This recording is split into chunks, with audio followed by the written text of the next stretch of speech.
Hello, as-tu des idées reçues sur les entrepreneurs? Désolée pour ce son, c'est mon PC. As-tu des idées reçues sur les entrepreneurs? Puisqu'aujourd'hui, on va parler entrepreneuriat et plus particulièrement de 10 idées reçues que les salariés ont sur les entrepreneurs. Et pour cela, j'ai le plaisir de recevoir Carla du compte Histoire d'entreprendre qui va venir nous dire et nous dire si oui ou non on fait bien d'avoir ces idées reçues sur les entrepreneurs. Hello tout le monde, j'espère que vous allez bien.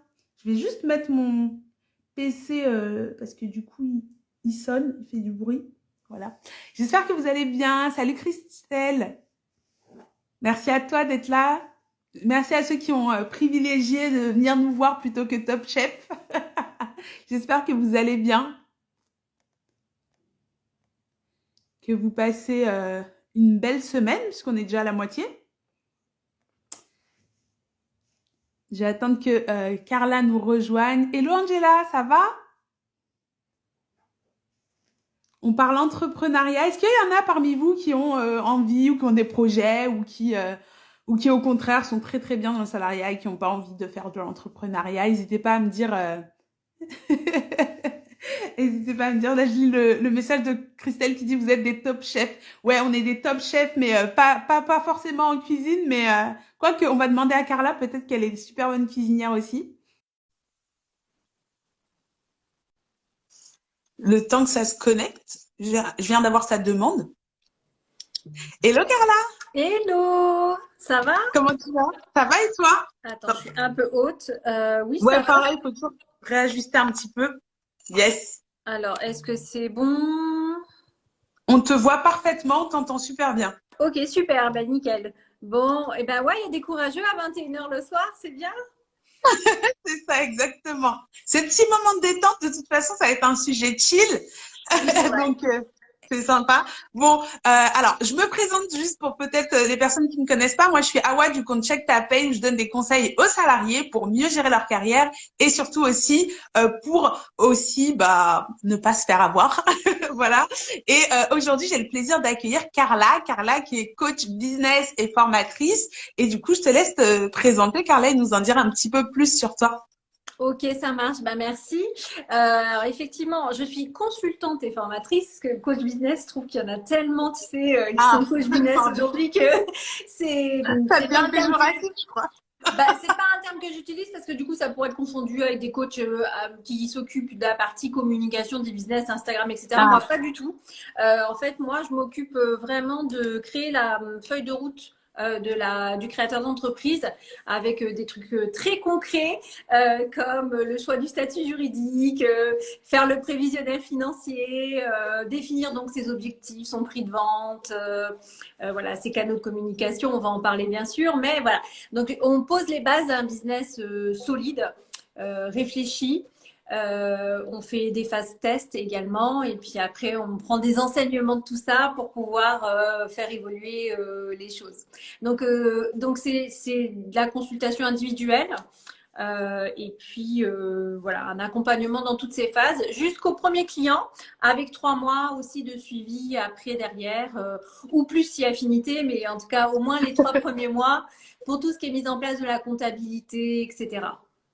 ah, super. Bon, au moins, on sent que on va avoir des réponses très concrètes de la vraie vie des vrais entrepreneurs et pas forcément les paillettes qu'on nous vend parce que pour le coup, je pense que tu as accompagné pas mal d'entrepreneurs et que tu sais de quoi tu parles. Donc, sans plus attendre, je te propose de commencer avec nos petites idées reçues. Et l'une Très des bien. premières idées Bon, reçues, je pense que je vois pas. j'ai préparé les petites feuilles que tu m'as Ah oui, demandées, hein. c'est ça. Merci, Faut que j'ai j'en vu parle. couiner ça. Trop bien, hein. Alors, juste pour la règle, à ceux qui n'ont jamais participé au live idées reçues, le principe, c'est que j'énonce l'idée reçue. On vous laisse genre 1 minute pour répondre si vous êtes plutôt vrai, plutôt faux. Et ensuite, on a l'experte qui nous donne son avis et qui nous argumente de pourquoi elle estime que c'est vrai ou c'est faux. Et une des premières idées reçues que on s'était notées, c'est que les entrepreneurs travaillent trop, on est épuisé rien qu'à les regarder. Et j'avoue que je contribue à véhiculer ça. Mais donc, est-ce que en commentaire, vous pensez que c'est plutôt vrai? Quand on est entrepreneur, eh ben, on se tue à la tâche, ou est-ce que vous pensez que c'est plutôt faux? N'hésitez pas à nous mettre vos réponses en commentaire. Et puis ensuite, on va demander à Carla de nous dire. son avis. Alors, j'attends qu'il y en ait quelques-uns qui peut-être Ouais, il y a s'expriment toujours un petit sur le décalage, donc si sujet. tu veux commenter peut-être à dire quelque Alors, chose, bah, n'hésite moi, pas aussi. je vais commencer mon joker, en fait, à voir, c'est ni vrai ni faux. Il y a autant d'entrepreneurs que de personnes, tu vois. Donc, il y en a qui travaillent beaucoup, évidemment. Il y en a qui travaillent beaucoup moins aussi. Et en fait, ça n'a rien à voir avec ta fonction, entrepreneur ou salarié. Ça a à voir avec comment tu fonctionnes et ce que tu ambitionnes. Et voilà, donc c'est pas une vérité, en tout cas. Ok, alors il y a beaucoup de vrai dans les commentaires, en tout cas l'idée reçue à la dent dure. Ouais. Donc pour toi, c'est pas incompatible, en tout cas si on veut avoir une vie équilibrée, plutôt pas forcément faire des horaires de dingue, bosser tous les week-ends, etc. On peut aussi le faire en tant qu'entrepreneur et ça peut être compatible. Complètement. Complètement. Ok. Et puis, alors moi, pour aller dans ton sens, juste pour vous dire, quand j'étais salariée, je ne bossais pas moins, je bossais toujours autant. Enfin, je pense que tu as aussi des personnalités qui sont un peu hyperactives ou qui ont toujours besoin de trouver un truc. J'ai l'impression que tu sais, quand tu as un trou dans ta vie, il faut mettre un truc. Non, tu peux aussi être chill. Et Tu peux j'essaie te d'apprendre calmer. ça. Non, c'est vraiment une question de personne, ça. Parce qu'en fait, il y a des gens qui sont efficaces, il y a des gens qui sont efficients. Et en fait, les gens qui apprennent à être efficients, ils vont vraiment mettre leurs actions sur ce qui est le plus rentable. Et ils vont pas être toujours dans une efficacité constante qui nécessite de faire des efforts constants. Ils vont vraiment taper juste. Et donc, ben, ces gens-là, ils n'ont pas besoin de travailler jour et nuit. Une fois C'est qu'on a ça. Donc, compris le truc, c'est plus de cibler en fait les bonnes actions. Et tu sais, c'est comme l'histoire du 80-20. Il y a 20% de ce qu'on fait qui nous rapporte 80% de nos résultats. Mais c'est un peu la même histoire. Alors peut-être qu'au début, tu as du mal à trouver ce qui détermine ces 80-20 et ce qui donne cette idée que l'employeur travaille jour et nuit, que l'entrepreneur, pardon, travaille jour et l'entrepreneur. nuit. Mais avec le temps, normalement, tu arrives à identifier quand même. Ou alors, tu as déjà eu une expérience salariée qui était proche de l'entrepreneuriat et donc tu sais déjà gérer ce type d'efficience. Ouais, génial. Et puis du coup, en fait, c'est un peu comme dans tout, être un peu plus stratège, des fois, ça fait que, eh ben, on va avoir moins d'efforts à fournir pour le même résultat. Et c'est exactement ce que tu disais. Et c'est ça, Merci. d'où faire les bases, comme je disais tout à l'heure, faire le plan d'action, faire un plan d'action bien ciblé. Tu as tout ton plan pour toute l'année. Normalement, tu n'as qu'à le suivre et donc il n'y a aucune raison que tu travailles jour et nuit. Génial. Bon, ça rassure un petit peu. On va passer à la deuxième idée reçue. C'est qu'un entrepreneur gagne nettement plus d'argent qu'un salarié. Adieu les refus d'augmentation de salaire quand on passe entrepreneur. Est-ce que vous pensez dans les commentaires que les entrepreneurs gagnent en moyenne plus que les salariés ou généralement du coup? De toute façon, c'est une idée reçue, donc on a le droit d'aller dans les généralités.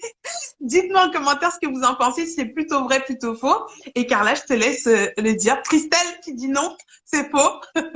Alors, en fait, je vais plutôt choisir effectivement un parti pris. Je vais te dire c'est faux. D'accord. Mais c'est ni vrai ni faux, bien évidemment, hein, puisque tout dépend à quel point ton entreprise voilà, va faire des bénéfices, etc. Mais pourquoi je dis c'est faux? Parce que justement, on va un peu sortir de cette histoire que l'entrepreneuriat, c'est l'Eldorado, tu vois, ça me fatigue beaucoup parce qu'aujourd'hui, il y a des situations qui sont dramatiques par rapport à tous ceux qui se sont lancés pendant la période de Covid. Il faut savoir que la moyenne de rémunération d'un auto-entrepreneur, c'est 11 000 euros par an. Et Ah là-dessus, oui. il paye des charges. Hein. Et c'est une Ouais. moyenne que vous retrouvez dans toutes les statistiques. C'est la vraie rémunération d'un auto-entrepreneur. Et il y en a 1 million qui se sont créés chaque année depuis le Covid. C'est 11 000 euros. Donc, explique-moi où un entrepreneur, tu vois, gagne plus qu'un salarié, quoi. Oui, c'est clair. Après, c'est vrai que l'auto-entrepreneuriat, alors moi, c'est ce que j'avais entendu, tu me diras si c'est vrai ou faux, que ça avait été de toute façon créé plus pour être un side business, une rémunération d'appoint que pour vraiment vivre à 100% uniquement en auto-entrepreneuriat. Est-ce que ça se vérifie, ça se vérifie pas trop? Bah écoute, enfin à mon avis, ça se vérifie de plus en plus. Est-ce que soit ils ont testé l'entrepreneuriat, ils sont pas restés effectivement, soit c'est des business à côté, ce qui fait qu'on a ce chiffre-là.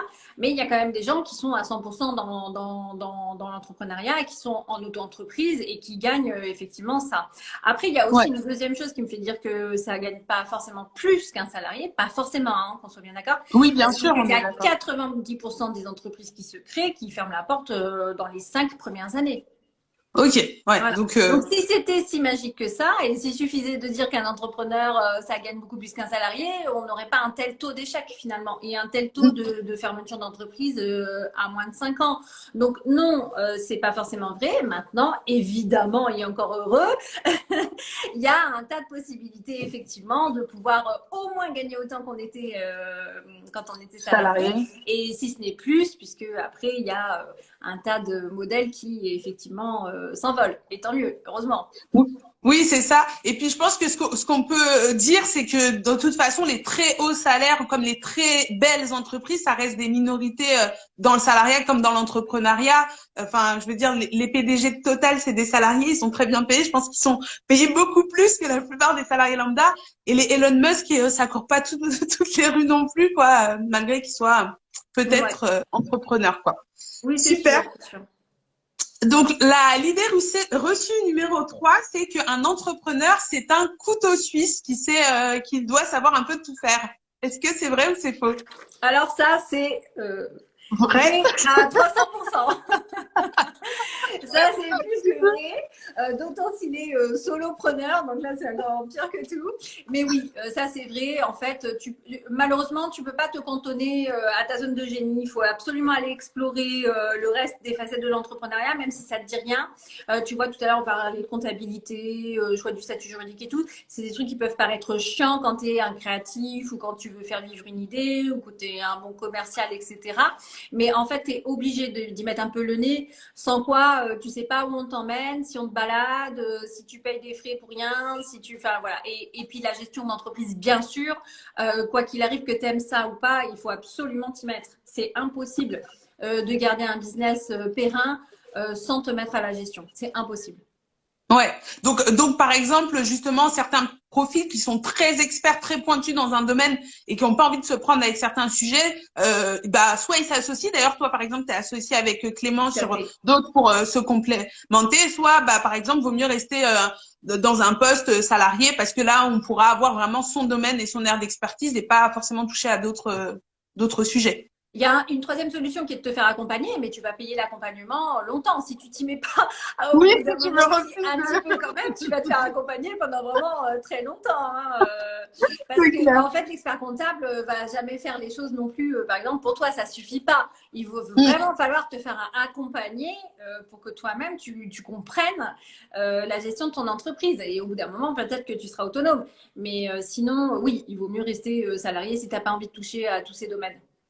Ok, d'accord. Et du coup, l'association, dans ce cadre-là, toi qui justement l'as choisi avec Clémence, est-ce que tu peux nous en parler un petit peu justement qu'est-ce qui fait qu'on a envie de s'associer quand on est entrepreneur et qu'est-ce qui fait qu'au contraire, des fois, on n'a pas envie? En fait, il faut être surtout très complémentaire dans l'association et après, il faut... oui, il faut que l'autre ait ce que tu n'as pas comme compétence vraiment. Il faut que voilà, si tu es bonne en marketing, il faut qu'il soit je sais pas, bon en prospection ou en gestion administrative, etc. Bref, il faut se compléter. On peut avoir envie de s'associer parce qu'on a envie de ne pas aller dans cette aventure tout seul. Hein, donc, pour des raisons évidentes de peur, de solitude de l'entrepreneur, de manque de compétences dans certains domaines, etc. Et on peut ne pas avoir envie d'y aller par peur aussi que ça se passe mal avec l'associé et donc prévoir le cas de la séparation qui peut être douloureux quand tu as mis beaucoup de billes dans ton entreprise. Enfin, c'est un sujet aussi complexe que je me marie pas, je me paxe pas, je cohabite, tu vois. C'est à peu près aussi complexe que ça, quoi. C'est faire un bébé ensemble, sauf que le bébé, c'est une boîte, donc forcément, faut y réfléchir. Je suis d'accord. Il faut quand même tester avant, hein. Faut pas s'engager tout de suite. Il faut tester quand même quelques temps avant de cohabiter, tu vois. Faut pas prendre ses affaires et arriver chez l'autre tout de suite, là. C'est pas possible. C'est clair. En tout cas, je le conseille pas. Oh oui, moi non plus. Ok, on va passer à la numéro 4, qui est un petit peu dans la continuité de celle qu'on vient de voir. L'entrepreneur fait ce qu'il veut, comme il veut, c'est fini les trucs relous et vive la liberté. Ok. Attends, on va demander aux abonnés. Je les ai oubliés du coup. Dites-nous en commentaire si vous pensez que justement l'entrepreneur est enfin libre, parce que c'est vrai que nous en tant que salariés, on a souvent le manager qui nous dit fait comme ça. Des fois, on voit des trucs quand même assez aberrant dans nos boîtes où on marche sur la tête et tu dis non, mais en fait, ce serait tellement plus simple de faire comme ça. On dit non, mais c'est moi qui décide, donc tu continues à faire comme ça et puis t'as pas tellement le choix. Et qu'on se dit quand même, en étant entrepreneur, je ne serais plus confrontée à ça. Qu'est-ce que t'en penses? Est-ce que c'est plutôt vrai, plutôt faux? Bon, alors en ce qui concerne la réunionite, j'avoue c'est vrai, parce que on n'a pas ça. Mais sinon, pour le reste, c'est C'est faux. plutôt faux. C'est faux, évidemment. Bien sûr qu'il y a un tas de trucs chiants qu'il faut quand même qu'on fasse. Et effectivement, elle dit non, en tant qu'entrepreneur, on est esclave de soi-même. En fait, c'est-à-dire que on disait tout à l'heure, tu sais, est-ce qu'on travaille jour et nuit? Et j'ai dit non, tu peux très bien ne pas travailler jour et nuit. Mais par contre, tu es quand même obligé de travailler, tu vois. Donc, tu n'es pas libre. Enfin, si tu veux des résultats à un moment donné, il faut quand même que tu sois un minimum organisé, productive, etc., que tu accomplisses des tâches. Donc, parmi ces tâches, forcément, il y a des tâches que tu n'aimes pas, etc. Ouais. Donc, non, bien sûr qu'on n'est pas libre. Et quand bien même, on l'est, on va dire, d'un point de vue horaire, mais en fait, tout le monde se recale sur une routine, donc tu vois, voilà. Et quand bien même tu l'es, tu sais pas trop quoi faire de cette liberté au début, tu vois. Ouais, t'es pas habitué à pas avoir ce cadre, etc. Ça peut être Ouais. déroutant aussi. Ouais, donc effectivement, la personne qui disait en fait tu es esclave de toi-même, ben, c'est plus que effectivement toi-même tu vas t'auto-organiser, t'auto-discipliner, voilà, t'auto-contraindre, etc. Donc la seule chose qui est géniale, c'est la fin des réunionites ridicules et qui servent à rien. Donc ça, ouais, ça c'est génial. Non, mais j'ai l'impression que ce qui est bien avec ce live, c'est qu'on rentre un peu dans le monde de la nuance. Tu vois, il n'y a pas de vérité noir-blanc. C'est vraiment un petit peu, bah oui, ok, ça dépend. Et je pense qu'en fonction de ce que toi tu recherches, ta façon de bosser, si je connais par exemple des personnes qui adorent bosser la nuit, etc. Et Ouais. ça, peut-être si tu es entrepreneur, tu te sentiras plus libre parce que tu pourras plus te caler sur tes horaires, etc. Euh, plus naturellement et tu te sentiras plus libre. Alors que, bah, en fonction. Ou pas, parce qu'en fait, ça dépend aussi. En fait, ça, c'est quand même aussi une idée reçue, parce que ça veut dire que tu n'as pas de client en face de toi. Tu travailles la Oui, nuit. voilà. Oui. Ils travaillent la nuit aussi, Liberté. tu vois. Enfin, tu les appelles pas, tu prospectes pas, tu envoies des mails la nuit, comment ça se passe, tu vois. Donc, non, C'est ça. c'est pas vrai que, tu sais, il y a toute cette histoire de s'écouter, sa chronobiologie et tout. C'est un peu bullshit quand même, faut dire ce qui est. Les gens, ils sont là en même temps que Envoyez tout le des monde. flammes, s'il vous plaît. Voilà, faut arrêter quand même. Voilà, on n'est pas. Non, ça marche pas comme ça. Ok, si tu veux faire un PowerPoint toute seule dans ton coin, si t'es de la nuit, t'es de la nuit, il n'y a pas de souci. Mais le lendemain matin, il va falloir quand même que tu te lèves. Hein, tu Ouais. vois. Si Parce tu que veux soit tu as retrouver une tes clients famille qui aussi sont à dans la journée. gérer, soit. Enfin, tu vois, il y a la vraie vie, quoi. Mm. Non, bien sûr que non. On travaille pas quand on veut ou d'où on veut et comme on veut. Tu travailles pas à la plage avec des grains de sable qui viennent dans ton Mac, tu vois, c'est pas possible. Donc tout ça, c'est vraiment, c'est bullshit, quoi. C'est Voilà. joli pour Instagram, en tout cas. Ouais, voilà, tu prends ta photo puis tu rentres chez toi, en fait, ou dans le Pour, café, pour me faire où un tu petit filou. demandes la Wi-Fi qui est pas bonne. Voilà, non, mais à partir du moment où tu travailles avec des clients, Mm. et c'est quand même eux qui te donnent un chiffre d'affaires, hein, d'accord. Il faut quand même t'adapter au mode de vie des gens. Donc voilà. Ouais. Donc en fait, au final, la liberté, on va dire qu'on va avoir en tant qu'entrepreneur, c'est choisir le secteur d'activité dans lequel on est, les clients avec qui on a envie de bosser ou en tout cas l'activité qu'on a envie de faire. Ça, on va avoir peut-être cette liberté de dire moi j'ai envie de bosser, toi avec des entrepreneurs pour les aider à structurer leur business, etc. Ou je vais bosser dans tel domaine. En revanche, après, on va forcément s'adapter aux contraintes, hein, mais c'est normal, c'est humain des uns et des autres, du légal, du client, etc., pour vivre sa vie. Et donc, on aura forcément une liberté contrainte comme tout le monde, quoi. Comme tout le monde, bien sûr. Choisir tes clients, tu peux pas toujours, en tout cas au démarrage. Donc, c'est Mm. pareil, faut quand même pas monter sur ses grands chevaux dès qu'on est entrepreneur, tu vois. Faut se Ouais. calmer. Faut prendre aussi ce qui vient un peu quand même. Et puis, affiner par la suite, effectivement. Mais quand même, enfin, au début, il y a un principe de réalité qui est mathématique, hein, d'accord, ok. Ouais. Donc voilà, ça c'est pareil. Enfin, je préfère nuancer aussi cette histoire de choisir ses clients. Après, tu choisis, en fait, qu'est-ce que tu choisis en tant qu'entrepreneur? Tu choisis ton sujet. D'accord? Mm. Et tu vas choisir tes partenaires, ça oui, tu vas choisir tes fournisseurs parce que là, oui, tu vois, as plus la main effectivement sur tes collaborateurs aussi, puisque c'est toi Mm. qui les choisis.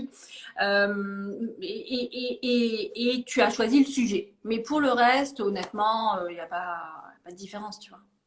Ok, ça marche. On va passer à la suivante. Et je pense que tu vas l'apprécier, celle-là. C'est pour être entrepreneur, il faut savoir pitcher. Si on est timide, c'est mort, on oublie l'entrepreneuriat. Est-ce qu'en commentaire, vous pensez que c'est indispensable de savoir bien pitcher son projet, sa boîte, etc. Et que les gens timides, ils partent quand même avec un sacré handicap dans l'entrepreneuriat? N'hésitez pas à me dire. Je t'en prie, Carla. Bah, et tu connais déjà ma réponse, hein, je pense. Qu'est-ce que tu penses que je vais dire? Non? Ah, ben non, pourtant, je pense Alors, que c'est ah, vrai. Je ah ouais, pense que moi je c'est pense. vrai.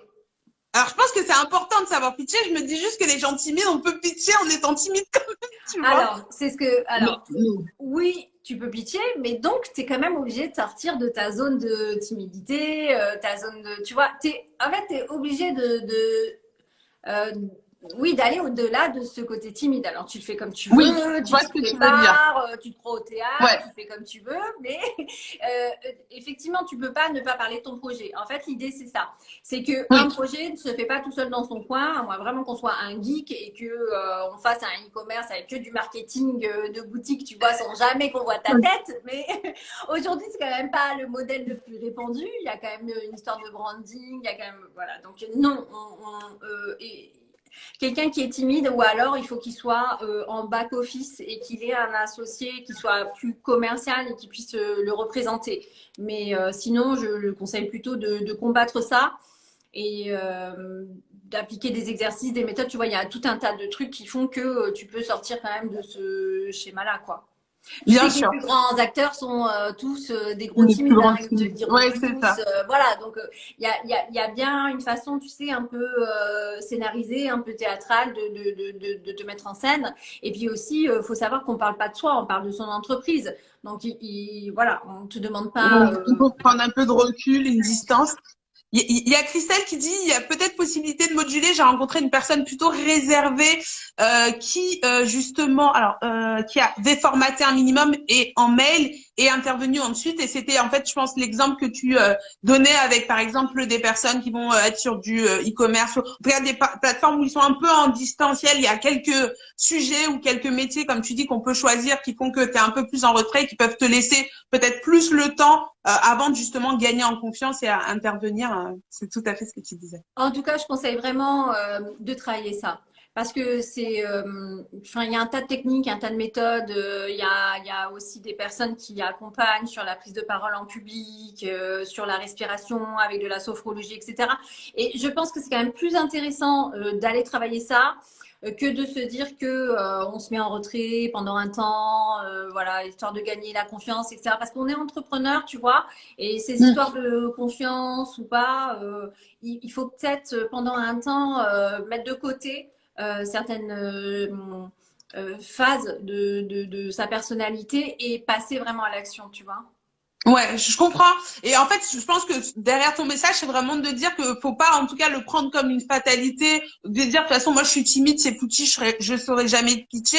Il y a vraiment des techniques et des outils qu'on peut mettre en place pour changer et arriver en fait à pitcher malgré son caractère et sans non plus se transformer en quelqu'un de super extraverti, mais savoir juste Bien présenter sûr. correctement Bien son projet. sûr. Voilà, il va falloir représenter quand même ton entreprise, parler de ton projet au maximum, réseauter, etc. Donc voilà. Après, tu peux te ressourcer en faisant des périodes où voilà, tu es seul dans ton cocon, etc. Donc il va falloir te ressourcer au maximum, mais il faut absolument effectivement communiquer sur son entreprise. Ouais, puis de toute façon, alors ça, c'est moi qui le sens comme ça, mais je pense que de toute façon, l'entrepreneuriat et puis d'autres challenges qu'on se lance, c'est toujours pour sortir un petit peu de notre zone de confort et justement aller chercher des capacités qu'on avait en nous et qu'on soupçonnait pas, en fait. C'est ça. Et puis bon, tu sais, la timidité, c'est vraiment, il y a un tas de personnes où tu te dirais pas qu'elles sont timides. C'est presque les personnes les plus à l'aise que tu connais, en fait, tu vois. C'est ça. Donc, ils savent très bien cacher cet aspect-là, quoi. Mais, et tu sais que c'est marrant parce que moi, une fois, j'avais raté un job parce qu'en entretien, la recruteuse m'avait trouvé trop timide et j'arrivais pas à en placer une. Bon, c'était dans les premiers entretiens que j'avais fait, j'arrivais pas à en placer une. Et quand ensuite on m'a fait le débrief, on m'a dit non mais en fait Awa on te prend pas parce que t'es trop timide. J'étais là, attends, moi Awa, moi on me prend pas parce que je suis trop... Moi je me suis imposée. Et j'ai dit non, en fait, ah ouais, là, les entretiens, t'as fait n'importe quoi, on va changer les choses. Parce qu'en fait, et vraiment de là, je me suis dit, mais en fait, en entretien, on n'est pas là pour te mettre un couteau sur la gorge, on est là pour avoir un échange, une discussion. Et s'ils me prennent, tant mieux, s'ils me prennent pas, bah tant pis pour eux, c'est pas ça le truc, tu vois. Et donc, je suis beaucoup plus à l'aise, peut-être trop maintenant, mais... Donc, est-ce que tu t'es fait refuser à d'autres entretiens en te disant, ah ouais, t'es trop à l'aise? Alors, oui, j'ai eu des refus, mais pas parce que j'étais pas pour ça. Non, mais tu vois, effectivement, après, on peut pas plaire à tout le monde. Hein. Et il y aura toujours des gens, effectivement, qui te trouveront trop ou pas assez. Et ça, c'est valable que tu sois salarié ou que tu sois entrepreneur. Hein. C'est clair. On passe à l'idée reçue numéro 7. Ah non, numéro 6, je vais trop vite. Les business plans ne servent plus à rien pour entreprendre. Il faut se lancer et arrêter de réfléchir. Est-ce que vous pensez en commentaire que c'est vrai, que c'est faux? Qu'est-ce que vous en pensez? Vous avez déjà entendu parler des business plans? Et, et Dieu qu'il y en a qui ont peut-être souffert dessus. Donc, est-ce que c'est vrai cette idée reçue? En tout cas, on l'entend pas mal sur les réseaux sociaux. Je sais pas ce que tu en penses, Carla, du coup. Ouais, bien sûr, c'est d'actualité, effectivement. Alors, pour ma part, je vais dire faux. Bon, il y a toujours une petite nuance aussi à apporter, mais c'est pas que je vais prêcher pour ma paroisse parce que je fais des business plans, pas du tout. Mais il faut quand même en faire un mini, en fait. Bah tiens, ça donne une visibilité minimale. Et je pense qu'elle reste importante. Et c'est ça. Bien sûr, il ne faut pas partir dans une grosse conception théorique du truc sans l'avoir testé. Et ça, c'est vraiment pas du tout ce que je prêche. Mais il faut quand même avoir fait un minimum tes dépenses et puis les revenus que tu souhaites avoir avec ton activité. Et donc, combien il va falloir que tu vendes de ton produit pour arriver à couvrir à la fois tes charges fixes, tes charges variables et à obtenir le revenu que tu veux. Enfin, c'est 4 lignes ou 5 lignes, ça, d'accord Donc, si tu t'exonères de ça, tu vas où en fait? Tu sais pas, tu n'as pas de boussole, tu vois. Tu vas chercher combien et combien il te faut par mois pour vivre, tu vois. Donc, non, à moins qu'on s'amuse là, qu'on est là en train de tester vraiment l'entrepreneuriat en mode, je sais pas moi... même pas side business parce que si tu as que ça à faire, enfin tu as beaucoup de temps à perdre, tu vois, de ton temps perso pour pas savoir où tu vas en termes financiers, parce qu'un side business tu peux perdre de l'argent, hein. Tu peux mettre beaucoup de charges bien sûr. Donc non, franchement il faut se poser un minimum, tu vois. Après ouais. Après, juste pour finir, oui, à ce moment-là, tu t'as fait ton mini prévisionnel, d'accord? Et c'est tout, hein, on n'a pas besoin de faire beaucoup plus. 40 pages, 50 pages, il n'y a pas besoin. Parce qu'en fait, c'est ça, derrière le mot business plan, les gens n'ont pas forcément la même réalité. Il y en a qui vont dire faut que je fasse une étude de marché de dingue, etc. Et puis d'autres qui vont... parce que là, quand tu dis juste quelques lignes, un petit prévisionnel, ça reste quand même bien plus accessible, en tout cas pour quelqu'un qui a jamais rédigé des gros trucs comme ça, que ce qu'on voit d'habitude dans les business plans. Oui, alors elle disait, il y a quelqu'un qui demande si c'est toujours valable pour les banques. Oui, mais les banques demandent la partie chiffrée en fait. Bon, le petit pitch au début qui explique un peu qui tu es, ton projet, si tu as des associés, bon, ok. Mais ce qu'ils veulent, c'est le prévisionnel. Mais là, eux, ils veulent le prévisionnel complet. Alors, qui est du coup très théorique parce que des fois, on ne s'est pas lancé. Donc, moi, ce que je préconise, c'est faire un prévisionnel donc avec les postes les plus importants de dépenses et surtout le truc vraiment concret, terrain que tu comprends. Voilà. Alors, tout de suite, tu vas tester ça tu vas tester ton idée sur le marché, d'accord, pour avoir du feedback. Et après, si tu as des clients, puisque si tu n'en as pas, tu n'as pas de business, d'accord? Il n'y a pas de clients, il n'y a pas de business en fait. Hein.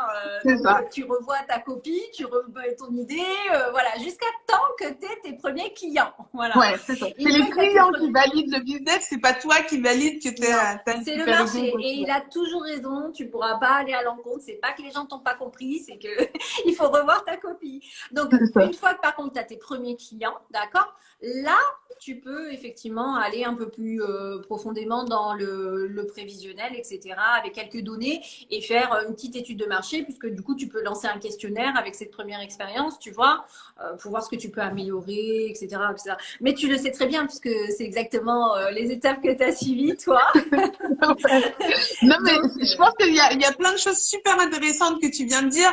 Tester le marché, peut-être pas se précipiter pour aller avoir une banque quand on n'a pas eu un seul client, peut-être pas aussi se précipiter à faire parce que, enfin, personnellement, j'ai vu des fois des têtes de prévisionnel financier. Quand tu tapes prévisionnel financier, on te demande des fois des prévisionnels financiers sur 5 ans alors que tu as juste une idée en tête. Ça peut faire vachement peur pour quelqu'un qui peut être truqué. Donc peut-être, comme tu as dit, on y va piano, quelques grosses lignes pour voir si au moins c'est rentable. Parce que par contre, on voit d'autres personnes se lancer dans des business et se dire, ah bah faudrait peut-être que j'augmente mes prix parce que je perds de l'argent c'est à ça. donner ce Mais service ça, à j'en vois quelqu'un, quoi. malheureusement beaucoup trop. Et c'est pour ça que cette histoire de dire tout le temps, ouais, les business plans, ça sert à rien, faut vraiment nuancer le Nuancer. business plan C'est le complet, mot ok. qui résume ce live, je crois. Ouais, mais c'est vrai que alors le nombre de personnes moi qui viennent vers moi après avoir bien perdu leur énergie et leur argent dans leur business qui était un business de passion hein, pourtant et qui reviennent en reprenant ces bases-là, tu vois, je me dis bon ils auraient peut-être pu s'économiser un peu de mal quoi.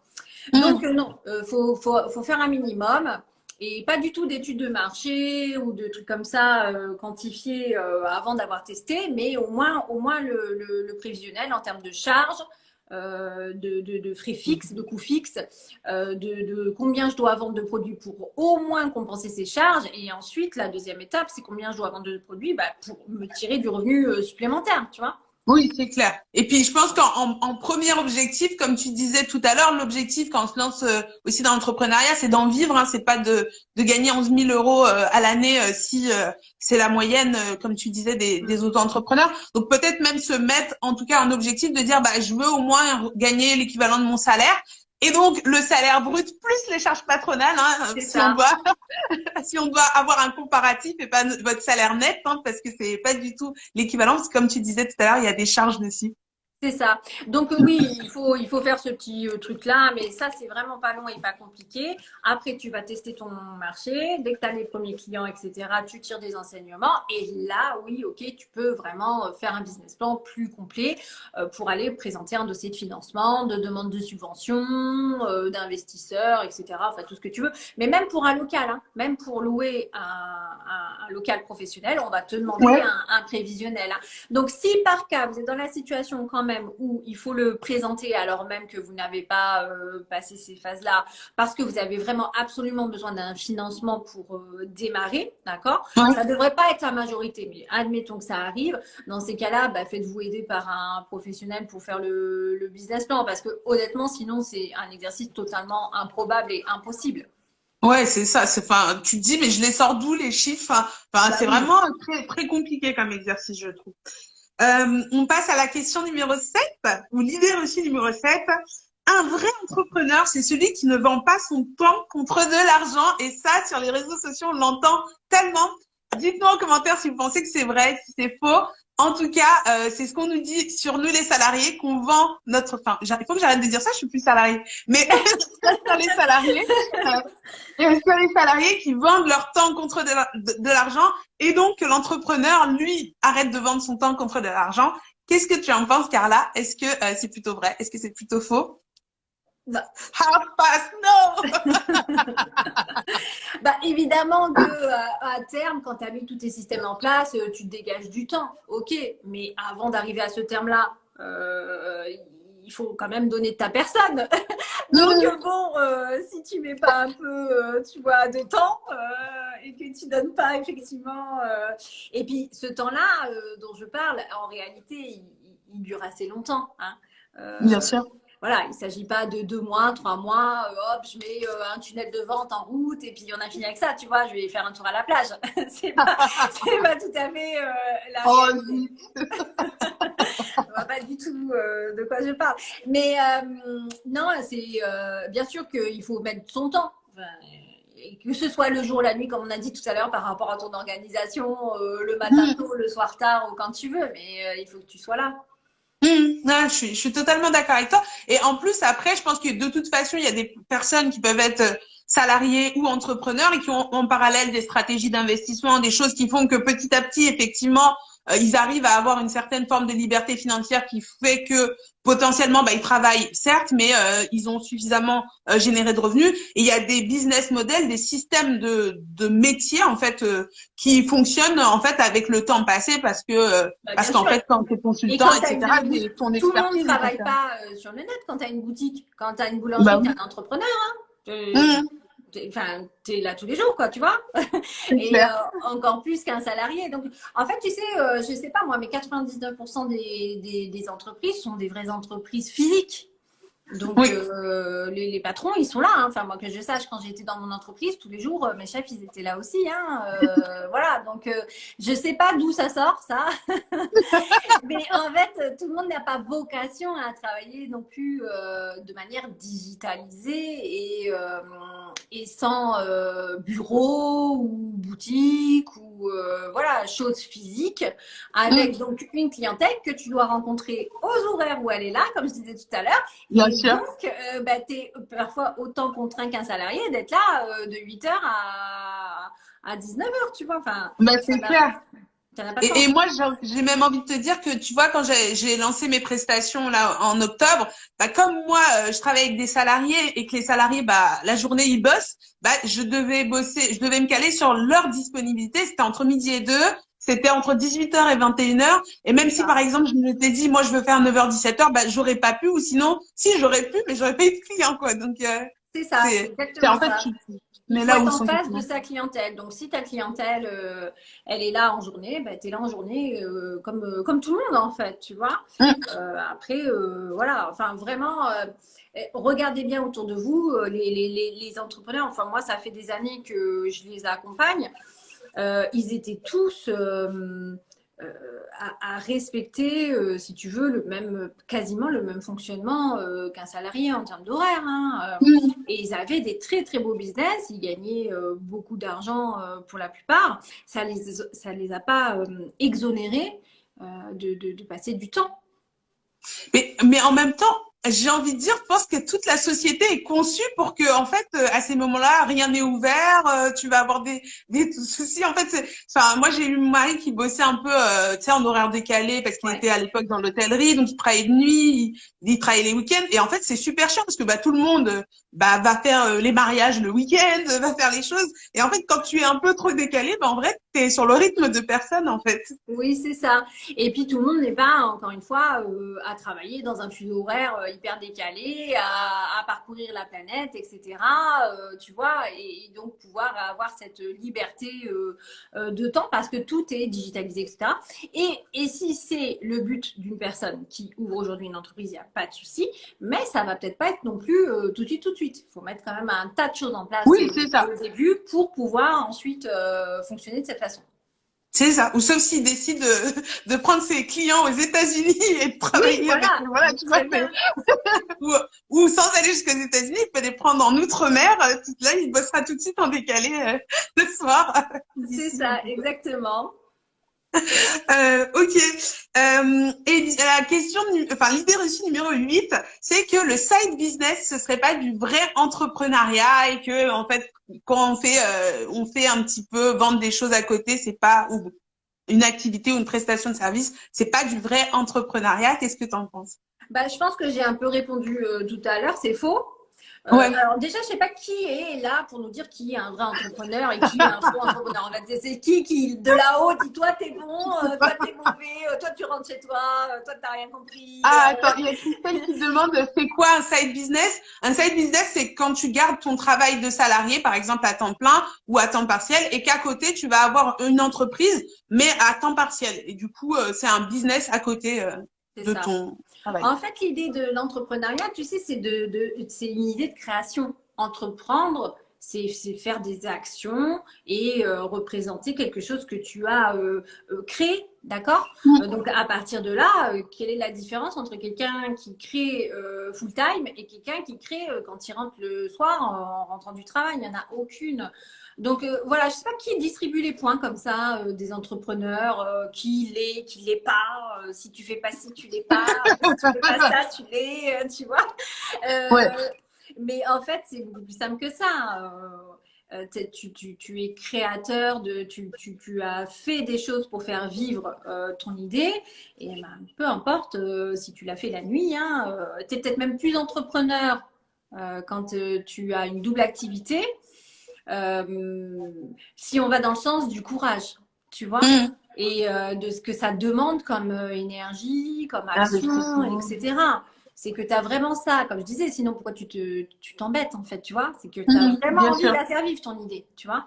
Donc non, honnêtement, un side business, c'est un vrai business. Ça demande autant, c'est aussi dangereux, tu peux perdre de l'argent, tu peux cramer ta réputation, tu peux te cramer toi-même.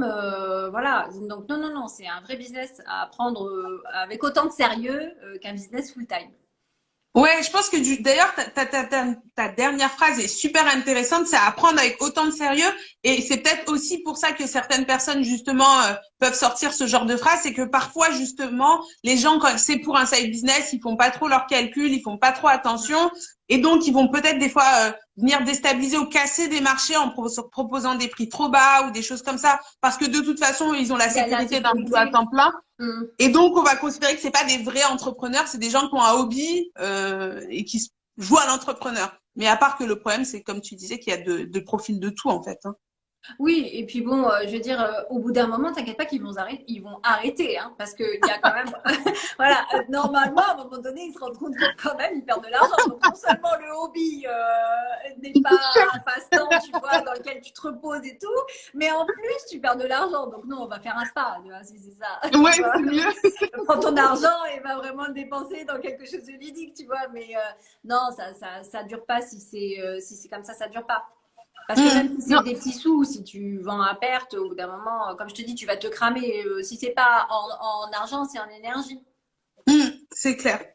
Et enfin, la dernière idée reçue, c'est que l'entrepreneuriat, c'est beaucoup plus dur que le salariat. En tout cas, dites-nous en commentaire si vous pensez que c'est vrai, mais que l'entrepreneuriat, c'est plus dur que le salariat.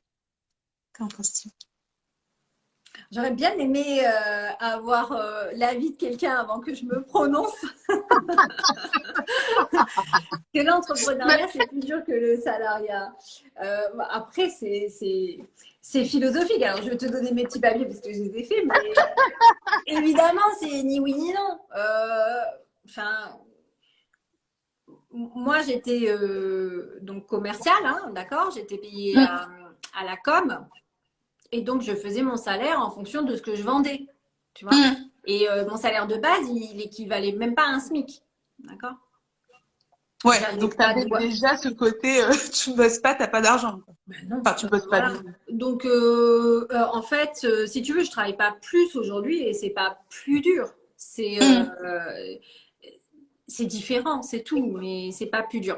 Et en plus, je pense qu'il y a des salariés qui sont vraiment très investis dans leur entreprise, donc au point parfois donc d'en souffrir, mais aussi des fois qui s'éclatent et qui montent des échelons, etc., etc.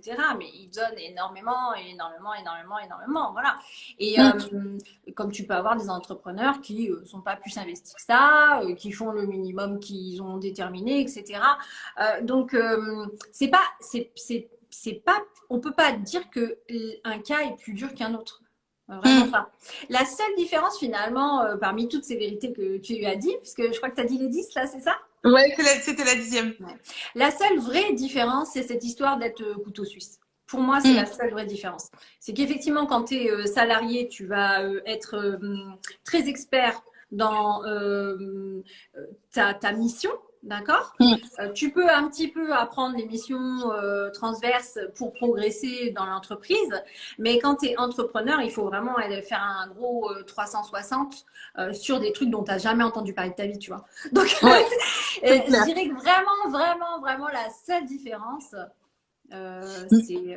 c'est ça. Ouais, et du coup, pour rebondir sur ce que tu dis, un commentaire de Smashing Dwaynet, j'adore ton pseudo.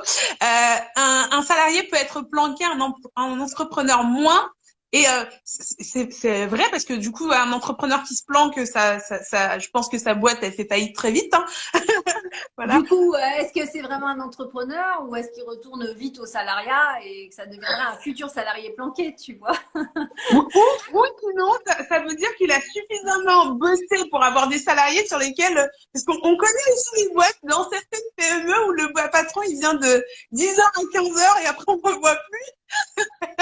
Enfin, moi, je suis passée dans des petites boîtes comme ça parfois, mais voilà. Et en fait, ce que je voulais dire, c'est aussi, c'est en fonction de ta personnalité, dur, ça va être différent. Il y a des gens, pour eux, c'est au-dessus de leur force d'être dans un boulot qui a pas de sens, où en fait, t'as un planqué, tu fais exactement ce qu'on te dit. Et il y a d'autres personnes qui vont plus affectionner ce côté couteau suisse, etc. Et donc qui vont s'épanouir dans cet environnement-là, et d'autres qui vont pas s'épanouir dans un environnement où à chaque fois on est dans l'incertitude, où on sait pas trop ce qui va se passer, etc. Et il faut s'adapter. Donc forcément, peut-être que quelqu'un qui a ce type de personnalité, ces appétences-là, va trouver ça beaucoup plus dur d'être entrepreneur. Et que ce même entrepreneur qui est dans cette situation plus dure, tu le mets dans la situation du gars qui est censé être facile, il va trouver ça invivable et insupportable et trop dur Tout à aussi. fait. Quoi. C'est pour ça que je disais, je ne vais pas faire de philosophie, mais cette histoire d'être dur, si tu veux, c'est le mot dur. On ne demande pas si un entrepreneur, c'est moins planqué qu'un salarié. On demande si c'est plus dur. Bah, Ouais. non, si on parle de dureté de travail, c'est pas forcément plus dur, tu vois. Tu peux très bien effectivement t'éclater en tant qu'entrepreneur, même si tu travailles beaucoup, et donc c'est pas dur pour toi parce que c'est facile pour toi, tu vois. Voilà, comme tu peux très bien être un salarié planqué et trouver ça dur. En fait, c'est plus voilà. Le mot dur, ça veut dire quoi? Est-ce que ça veut dire travailler beaucoup? En fait, qu'est-ce que les gens mettent derrière? C'est plus dur, tu vois. Bien sûr.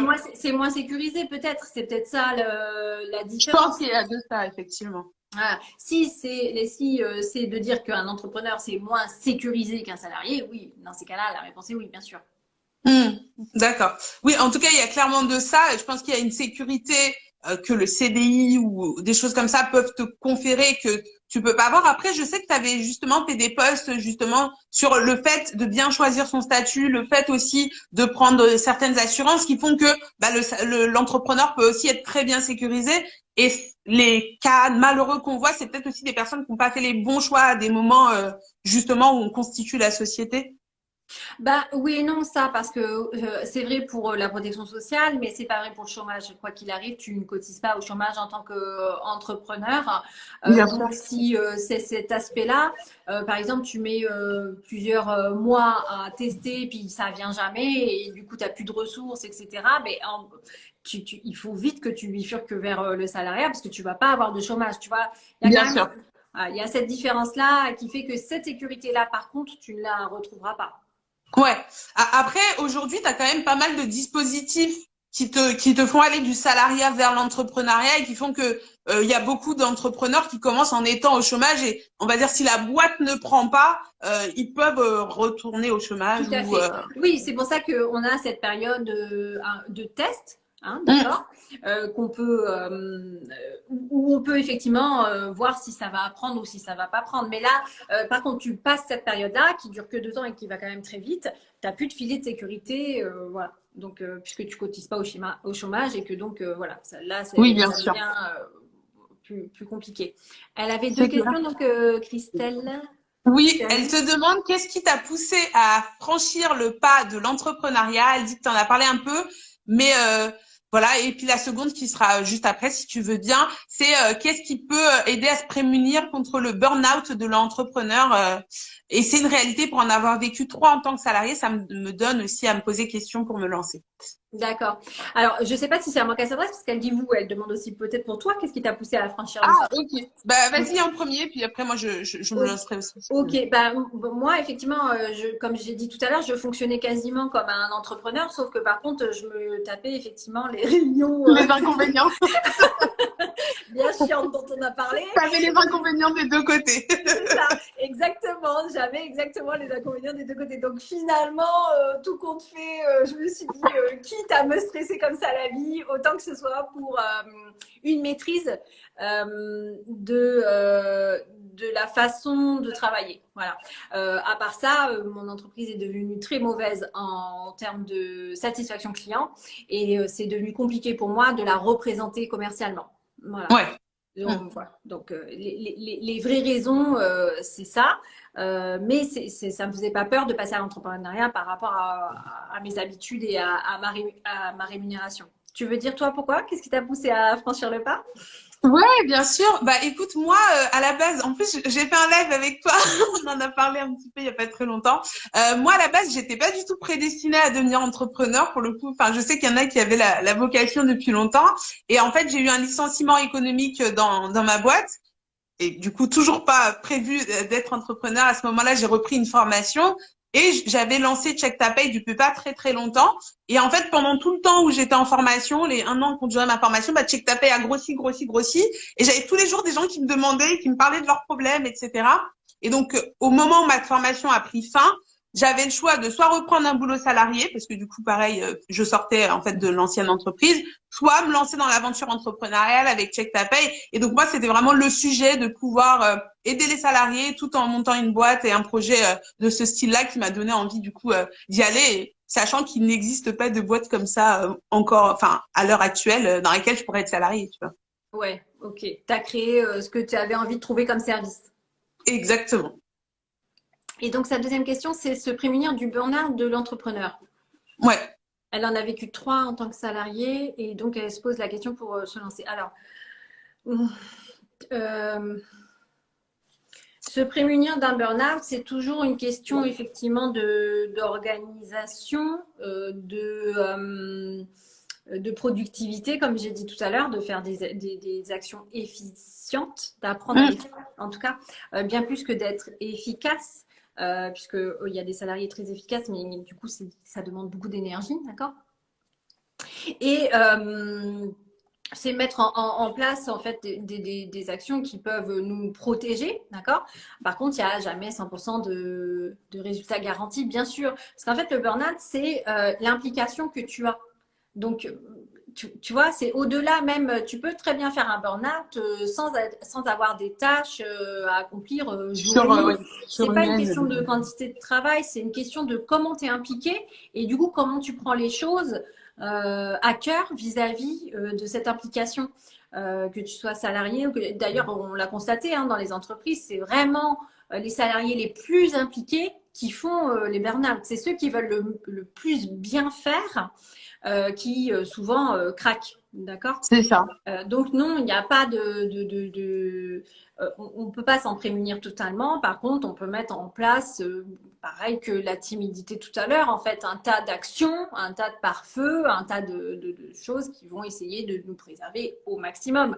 Mais bon, très clairement, on ne sait pas du tout si dans le temps, on va être touché ou pas par ça. Il faut prendre soin de soi et puis se faire accompagner, surtout si c'est déjà arrivé, ça veut dire qu'il y a quand même un terrain et puis essayer de s'écouter et qu'il y a d'écouter des signaux déclencheurs.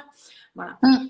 Mais d'un côté comme de l'autre, en fait, ça c'est vraiment une question de la façon dont je prends les choses plus qu'une question de la façon dont je fais les choses.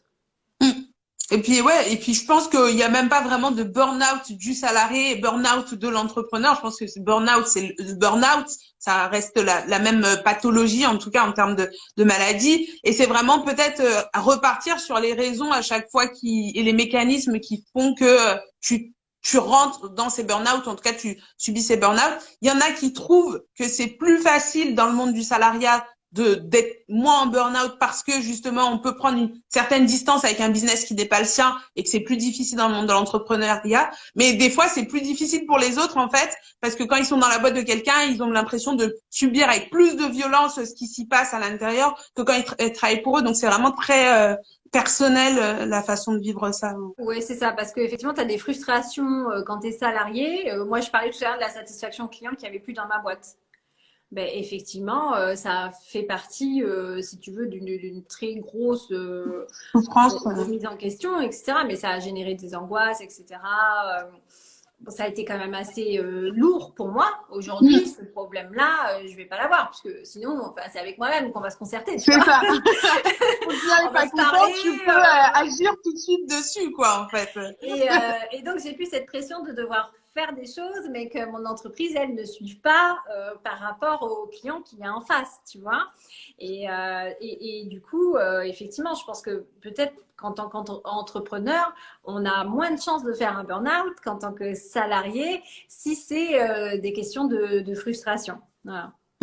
Si, oui, si c'est sur ces aspects-là, alors que peut-être que ça va être de vouloir tout faire tout seul chez l'entrepreneur qui va vouloir faire ou de pas avoir cette capacité parfois à s'entourer ou à déléguer. Donc, je pense que c'est vraiment du cas par cas, mais au final, entoure-toi et puis, enfin, dès les Ouais. signaux faibles, comme tu disais, Carla, réagir vite pour éviter que ça.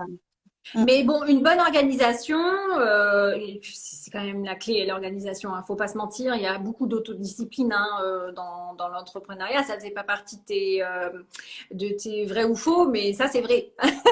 Oui. C'est sacrément vrai. Il faut avoir sur tes 3 conseils pour les salariés qui voudraient tenter l'aventure entrepreneuriale. Donc, faire ça. preuve d'autodiscipline. Ouais, c'est vrai, mais en fait, alors, je veux qu'on prenne toute la mesure de de ce conseil, en fait. C'est pas juste, tu sais, je sais pas moi, l'autodiscipline, c'est pas en l'air, quoi. C'est vraiment, faut être supra-autodiscipliné, quoi. Que tu le veuilles pas, que tu aies la pleine lune, pas la pleine lune, que ton chronotype, je sais pas quoi, et que justement tu sois du jour, de la nuit, etc. Bref, on s'en fout. Ouais. Il faut absolument être autodiscipliné, c'est la clé, sinon ça part en vrille très très vite. Hein. Très, très, Bah, très vite. c'est totalement ça parce que tu vois, dans le monde du salariat, tu peux, en fonction en fait des responsabilités que tu as, avoir plus ou moins de marge de manœuvre et devoir faire plus ou moins preuve d'autodiscipline. Mais le fait que quand même tu sois pas dans ton business, que ce soit pas que toi qui subisses les répercussions des trucs que tu fais, eh ben ça te contraint quand même à dire ah non mais là je suis obligée d'y aller. Alors que quand tu es, en tout cas, au début d'une aventure entrepreneuriale, où les seuls enjeux, si ça marche pas, s'il y a pas de chiffre, il y a que moi qui le subis, ben en fait, il y a que toi qui va pouvoir te dire, hey, tu te lèves ce matin, tu fais ce qui doit être fait, même si c'est chiant, même si c'est dur, même si ça fait 3 jours que tu planches sur les trucs et que tu n'y arrives pas. Et c'est vraiment, effectivement, comme tu l'as dit, l'autodiscipline, c'est essentiel. C'est essentiel. Donc, ça serait le premier conseil, effectivement. Et c'est quelque chose, c'est difficile, hein, parce que on a cette sensation de liberté, comme je disais tout à l'heure, mais qu'est-ce que t'en fais? Et la liberté, c'est beaucoup de vide. Ça peut te donner le vertige. C'est angoissant, ouais. Et tu peux très, très mal utiliser la liberté, en fait. Hein. Donc, la liberté, c'est un cadeau vraiment à 2 volets. Donc, voilà, faut faire très attention avec cette idée-là. Donc l'autodiscipline, tester son marché, là, il faut vraiment, vraiment, vraiment que les phases test elles soient respectées. Je vois trop de business aujourd'hui où on pense avoir l'idée du siècle. Une idée n'est rien sans client et tu n'as pas de business tant que tu n'as rien vendu en fait. Donc ça, c'est vraiment, voilà, avant de se demander si on est un entrepreneur ou pas, demande-toi si tu as un business ou pas, quoi. Parce que si personne ne t'achète, tu n'as pas de business, d'accord?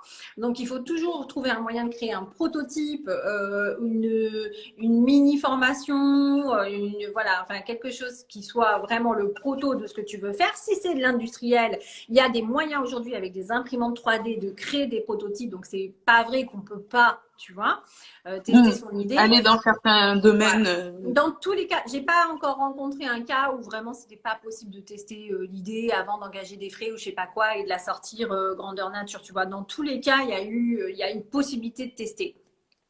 Donc voilà, ça c'est vraiment hyper important. Il y a vraiment trop qui lâchent leur job sans avoir rien testé et vraiment c'est dangereux. Voilà. Ouais, et puis vraiment, enfin, c'est vrai que quand tu es dans un projet entrepreneurial, que tu as envie de te lancer, tu as envie de quelque chose qui te donne des résultats vite. Et donc, par exemple, créer un logo, et puis réfléchir à ça, machin, ça te donne tout de suite. Ah oui, concrètement, je suis en train de devenir entrepreneur. Alors que c'est le truc qui sert pas à grand chose tant que t'as pas testé l'idée, tant que t'as fait plein de trucs bien plus prioritaires, mais qui sont bien plus durs à avoir des résultats, bien plus longs à produire quelque chose. Et donc, on a tendance, en fait, à des fois se perdre dans des détails qui sont pas les plus importants, quoi. Ah oui, bah, complètement. Oui, alors là, c'est pas le genre de conseil, tu vois, que j'aurais même pensé à donner. Toutes ces histoires de d'abord un logo, un branding, un site internet et tout. Non, voilà, autodiscipline, teste ton idée dès que possible. Sur le marché. Et le troisième conseil, eh ben, après, effectivement, pour le coup, je vais faire un conseil qui est vraiment lié à mon activité, mais c'est de prendre le temps, effectivement, de prendre l'argent pour te faire accompagner sur les questions. Après, une fois que tu veux vraiment créer ta structure, de te faire accompagner là-dessus pour créer un vrai plan prévisionnel de financement, un vrai choix de statut juridique que tu comprends, parce que combien de gens qui ne savent pas du tout pourquoi ils sont en SAS ou en SARL ou en SASU ou en EURL, etc. etc. Donc, c'est important de comprendre et c'est important de savoir pourquoi on est dans une situation plutôt qu'une autre. Et donc là, c'est vraiment, une fois la phase test passée, voilà, de se poser sur ces choses-là et de se faire accompagner sur ces choses-là. C'est remboursable, c'est déductible. Voilà, la facture d'accompagnement, quand tu vas avoir ta compta, c'est déductible. Donc, il n'y a pas non plus de quoi s'en priver. Et de tes charges en tant qu'entreprise, c'est ça? Exactement. Tout ce qui est lié à la création est déductible de toute façon de ton résultat. Donc, il ne faut pas se priver voilà, d'un accompagnement, quel qu'il soit, sur cette partie-là qu'on ne maîtrise pas. Non, mais c'est totalement, je te rejoins totalement sur cette partie accompagnement parce que tout à l'heure, et on en a parlé beaucoup, c'est important pour un entrepreneur d'être couteau suisse, de toucher à tout, mais en même temps, c'est aussi important qu'un entrepreneur sache qu'il peut pas tout faire et que le couteau suisse, même lui, il est limité en termes de fonctionnalité et qu'à un moment donné, il faut aussi savoir se faire accompagner par des experts et investir pour son business aussi. Donc, je pense que c'est une belle leçon. Merci, Carla. Eh ben, écoute, avec plaisir. Alors attention, par contre, j'ai bien dit se faire accompagner, c'est-à-dire qu'on ne délègue pas totalement. Ah oui, oui, non, voilà. bien sûr. Oui, on reste accompagner, mais on se fait accompagner dans ces multifonctions par des experts pour voilà, qui ne pas faire de bêtises et puis apprendre et aller dans la bonne direction. Oui, c'est ça. Mais tu sais, genre, tes couteaux suisses, tu peux faire un petit trou, mais de temps en temps, tu as besoin d'une bonne perceuse alors que tu l'empruntes. Voilà, pour aller au bout de la métaphore. C'est voilà, mais au cas où, tu sais comment fonctionne le trou, etc. T'es pas complètement novice en la matière, je suis d'accord. Si tu m'accordes un 4e conseil, parce que bien sûr, donner ce petit bonus, on va dire, mais en fait ces derniers temps, je me suis rendu compte à quel point c'était important. Dès que possible, investir dans le marketing. Voilà, on ne sait pas à quel point ce bon sens de marketing, c'est le nerf de la guerre. Donc, et ça c'est pareil, ça s'invente pas, c'est quand même des vraies compétences, etc. Et c'est pas forcément inné sur un tas d'entrepreneurs qui sont vraiment géniaux, mais qui méritent d'être connus. Comment être connu, c'est le marketing qui t'y aide. C'est un poste qu'on ne peut pas négliger. Voilà, donc l'investissement dans le marketing, c'est primordial et c'est dès que possible. Ouais, et puis et ça tu me conseilles qu'on soit en entrepreneuriat en B2B, donc entreprise qui vend encore à d'autres entreprises ou d'autres professionnels, ou entreprise qui vend plutôt à des particuliers, où là c'est vrai on voit tout de suite beaucoup plus l'intérêt du marketing, et des fois on a tendance à penser que sur certains métiers en B2B on peut s'en passer un peu plus. Est-ce que tu as un avis dessus? Ah non, on peut absolument dans aucun cas s'en passer. Et même pas dans le B2B, tu vois, j'ai eu une mission il n'y a pas si longtemps pour une entreprise avec un fichier client à appeler. Et c'est du B2B parce ils ne sont pas connus au point que quand on décroche le téléphone et qu'on donne le nom de la société, on soit identifié. Donc il y a quand même, si tu veux, il y a un travail de publicité et c'est des méthodes de marketing qui vont être différentes. Mais il faut absolument, il faut que ta marque devienne imprégnée dans la tête des gens et que ta clientèle soit des entreprises ou que ta clientèle soit des particuliers, ça change rien. Ok, ça marche. Bah, écoute, merci beaucoup, Carla. On a eu un commentaire justement de Christelle qui disait qu'elle a le souvenir d'une dame qu'elle suivait dans son boulot. En 3 mois, elle a sollicité une tontine auprès de ses proches et pour finalement être en liquidation. Depuis, elle parle toujours aux gens. Elle leur dit que pour tout projet, il faut se faire accompagner. Et je pense que c'est un bon conseil. En tout cas, dès qu'on en ressent le besoin, faut pas hésiter, faut pas pinailler pour quelques euros parce que je pense qu'en général, l'expertise et l'accompagnement bien ciblé nous fait gagner beaucoup plus d'argent. Ouais, c'est sûr. Normalement, ça doit être le cas. Et en tout cas, si elle t'a pas fait gagner de l'argent, elle t'a au moins protégé tu vois, En sur plus que certains d'en aspects perdre. de ton business. Voilà, parce que c'est pas, c'est pas toujours un accompagnement pour générer du chiffre d'affaires. Ça peut être, comme on l'a dit tout à l'heure, un accompagnement sur les bases de ton business, juridique, fiscal, patrimonial, etc. Ouais, donc enfin moi je comprends tout à fait parce que avec Check Ta Paye, pareil, on ne fait pas gagner d'argent, on empêche juste aux gens d'en perdre. Et du C'est coup, ça. quand même, tu vois, donc c'est quand même positif parce que bah quand on perd pas d'argent, au final, on est un peu moins pauvre ou un peu plus riche. Ça dépend de quel côté on le voit. C'est ça. Et puis si tu gagnes plein d'argent, mais que en même temps tout se casse la figure parce que t'as pas fait de pacte, enfin de bon statut, que tu te disputes avec ton associé, et puis que finalement voilà, t'as gagné beaucoup d'argent, mais tu vas aussi tout perdre. Voilà. Ouais, c'est clair, c'est clair. Ben, merci, mille merci Carla, c'était un live super intéressant. Merci pour tous tes conseils. Vraiment, c'était des pépites. Je vais le mettre en replay le live, donc n'hésite pas si tu en as besoin. Et puis voilà. Bah, merci à toi pour ton invitation. Je suis bien contente d'avoir fait ce live retour. C'est toujours un plaisir de faire un live avec toi. Et Ouais, plaisir écoute, partagé. on suit ton évolution avec grand plaisir et c'est vraiment un bonheur de te voir t'épanouir en tant qu'entrepreneuse. Merci beaucoup. Plaisir partagé. Et puis j'ai eu l'occasion d'échanger avec Clémence aussi vite fait en DM il y a pas J'ai vu longtemps. ça. Bon, ciao, bonne soirée tout Merci le à monde. tous. Bonne À soirée. bientôt. Bye.